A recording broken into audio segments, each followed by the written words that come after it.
So, I've had many intended audiences in mind since I first started. And there are some obvious audiences, like people that are interested in African American art, and people who have family members who are artists, and people who are themselves artists. Then there's also people who are interested in mental health and its connection to creativity and art. But after all is said and done, I think the audience is people who are using art to access knowledge that cannot be gotten through intellect alone. I think that the project is important for a number of reasons. Every person, no matter who they are or what background they come from, has a shared struggle of trying to figure out their place in life. So whether you're born into tremendous wealth or you're born into poverty or any place on the planet that you're born, I think that every person is looking for the place that they belong in terms of their contributions, a place where they can be nourished and also contribute. So that's professionally, that's within family, in any really realm of endeavor. For artists, particularly in our culture, that's a hard nut to crack for any artist of any background. For African American artists, again, very difficult. So now we have that on top of being an artist, being an African American artist. And for painters and sculptors in particular, it's an extremely challenging place to be. So I think that it's important because all these things that I've mentioned are just, I think of them like the garb that a person appears in, right? You're black, you're an artist, or you live here, or you live there, but underneath it all is that universal quest to find the place that you belong and to be acknowledged there, to contribute, to have your contributions accepted, and also to learn and to grow.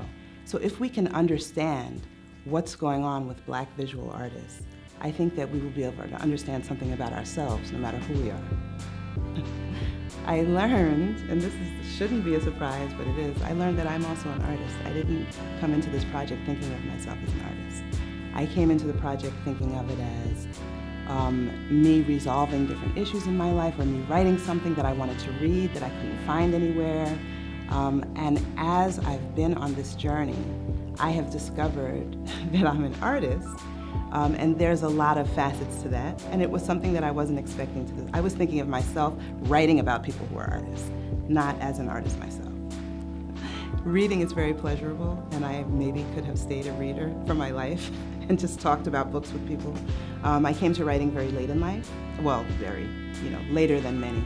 And again, writing because I had reactions and responses and ideas that I didn't see in writing, and I found out that it's, criticizing is very easy. To be a critic is one thing, to do something is another kind of challenge.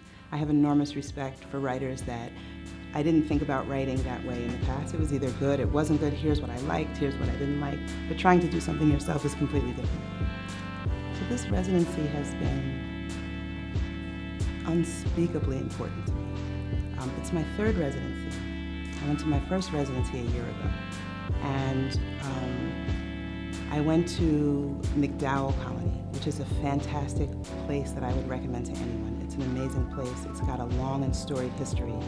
And after that, I went to Hedgebrook, another incredible place. McDowell is for artists of all genres, and Hedgebrook is for women writers. And I would highly recommend those residencies to any artist that qualifies for them. But the Barbara Smith residency really awakened within me something completely different. Number one, I'm being hosted by Black artists. I'm in a space that was prepared for Black artists. And I'm part of a vision that is very singular in terms of, as far as I can tell, people who have these ideas and are carrying them out. And it's specific to me. It's not you are one of a cohort, but you are considered individually and specifically, and that's very rare and very important. And people care, and they care about you not as a matter of the brand. They care about the work, deeply about the work. So it's been tremendously meaningful to me to be here. particularly given the subjects I'm writing about. Being asked to come in the midst of a pandemic. Arriving in the midst of a pandemic. Having accommodations made, being able to do it. I mean, I was, without going into, it was supposed to, we all have it was supposed to be this, it was supposed to be that stories, right? But our state and probably Ohio too closed on the day I was going to arrive, and to have the leadership here reach out to me while I was at home and number one say, we would still like to give you your stipend, whether we can host you or not, that was tremendous. And also for them to call back and say, what are your needs? What can we do? We know that you're not here, this, that, what can we do?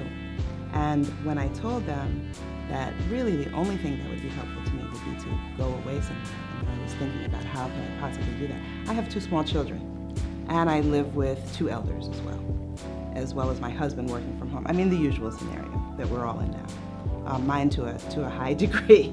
So having it happen in the midst of all of these things was just tremendous to me.